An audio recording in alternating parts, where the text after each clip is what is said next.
গ্রহণ করেছিল।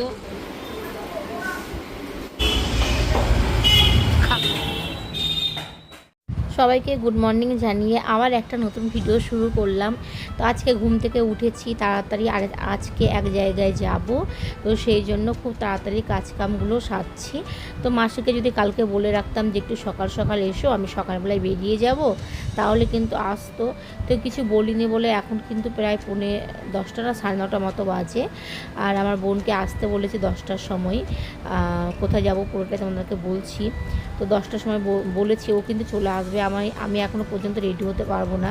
তো ফোন করেছিল রেডি হয়েছিস, আমি মিথ্যা কথা বললাম যে হ্যাঁ রেডি হয়েছি তুই আয়।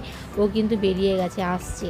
এসে যেই দেখবে যে আমি এখনও রেডি হইনি, আমার বোন কিন্তু বকাবকি করবে যে রেডি হোসনি কেন। কিন্তু বাড়ি থেকে শুধু বেরিয়ে গেলে তো হবে না, বাসে কাজ বাজ থাকে, তাই না? এইসব ফেলে না যেতে ইচ্ছা করে না কোথাও। তো বাসি বিছানাগুলো আজকে সব রোদে দিইনি, অন্যান্য দিন রোদে দিই। তো ভাঁজ করে ঘরে রেখে দিলাম, আর ঘরটা পরিষ্কার করে দিলাম, মাসি মুছে নেবে। তো স্নানটা করে নিলাম, এখন পুজো দিয়েই রান্নাবান্না করবো, না বেরিয়ে যাবো।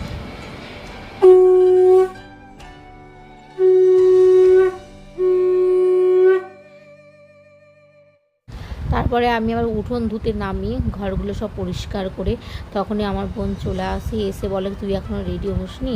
তারপরে স্নান করলাম, পুজো করলাম। ও কিন্তু বসেই আছে দেখো। তো পুজো না করে গেলেও একটা মানে বাইরে খাওয়া দাওয়া তো করে নেবো যদি দেরি হয় আসতে।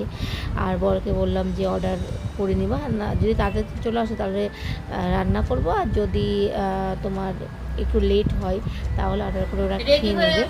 আর কালকে তো দেখতে পেরেছি ডাক্তার দেখাতে গেছিলাম ম্যামের কাছে। তো ম্যাম কিছু রিপোর্ট করতে দিয়েছে, তো সেই রিপোর্টগুলোই এখন করতে যাচ্ছি লালবাগ। সকাল থেকে খাইনি, ম্যাম বলেছিল যে খেয়ে করলেও কোনো অসুবিধা নেই, কিন্তু আমি খাইনি, খালি পেটে ইউএসডিটা করা ভালো। তো চলো রান্না বান্না কিছু করিনি, রান্না করবো এসে।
আমার কাজ কমপ্লিট, আর এখন হচ্ছে রিপোর্ট দিতে 2 ঘন্টা টাইম। তো প্রচণ্ড খিদে পেয়ে গেছে।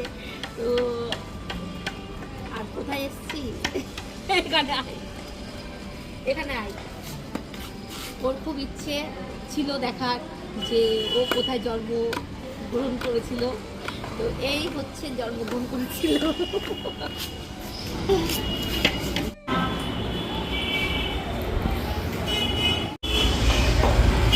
খাও।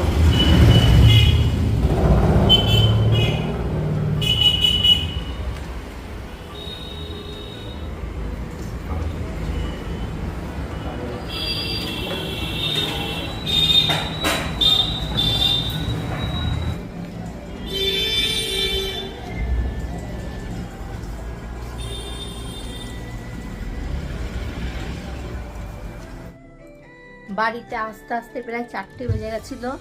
আর এসে মানে ভিডিও ক্যামেরা অন করব সেই এনার্জিটা ছিল না, প্রচণ্ড মানে ক্লান্তি লাগছিল। আর টোটোর মধ্যে ঘুমোতে ঘুমোতে এসেছি। এসে তাড়াতাড়ি করে বাইরে জামা কাপড়গুলো চেঞ্জ করেই একদম নাইটে পরে ধাপ করে শুয়ে পড়েছি। আমি, আমার ছেলে আর বোন এখানে বসে বসে ফোন দেখছিল, ও ঘুমোয়নি। আর সন্ধ্যার সময় ওর রিঙ্কি ওর বরকে বিশালকে ফোন করেছে যে নিয়ে যাও, ওই যে কথাটুকু বলেছে তখন আমার ঘুম ভেঙেছে। আর এখন বাজে হচ্ছে 6:10, ঘুম থেকে উঠলাম, উঠে এই যে ঠাকুরকে সন্ধ্যা দিলাম, কি সুন্দর লাগছে দেখতে। আর আমার ছেলে অন্যান্য দিন কিন্তু দিনের বেলা ঘুমোই না, কিন্তু আজকে এতটাই ক্লান্ত আমাদের সাথে গিয়ে, দেখো এসে একদম পুরো ঘুমিয়ে পড়েছে। আর বিরিয়ানি তখন ওকে দিলাম অর্ডার করে, কিন্তু ও বিরিয়ানি খায়নি, বাড়িতে এসে বলে কি খিদে পেয়েছে ভাত দাও। তো আমার বর আর আমার শ্বশুর অর্ডার করে খেয়েছিল, তরকারিগুলো আছে কিন্তু ভাত নেই, তো যে শুয়ে পড়েছে। এখন ভাত রান্না করলাম আর আমি খাবো এখন চা। তো আমার ছেলে তো এখন ঘুমিয়ে আছে, তো এই সুযোগেই হচ্ছে সুযোগ, চাটা খেয়ে তাড়াতাড়ি করে ভিডিওগুলো এডিটিং করি, তারপরে ওকে খাইয়ে পড়তে বসাবো। চা খেতে খেতে তোমাদের সাথে শেয়ার করি যে ম্যাম কি বলল, আর টেস্ট করলাম রিপোর্টে কি ধরা পড়লো।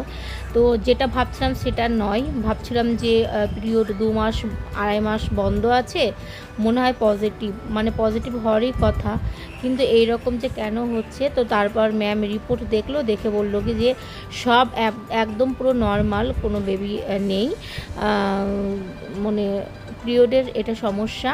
তো ওষুধ দিয়েছে, 2টো ওষুধ লিখে দিয়েছে, সেই ওষুধগুলো খেতে হবে তোমার 1 মাস, মানে 2টো পাতা দিয়েছে 1 মাসের ওষুধ।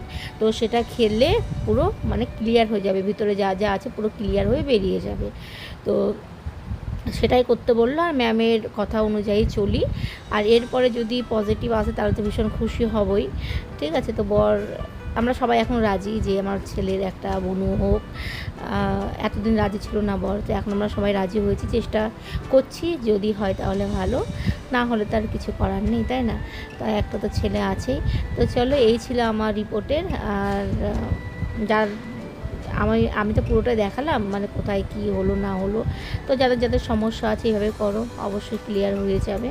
তো চলো তাহলে আজকের মতো ভিডিওটা এই পর্যন্তই। ছেলে উঠলে ওকে আবার খাইয়ে পড়তে বসাবো। তো চলো।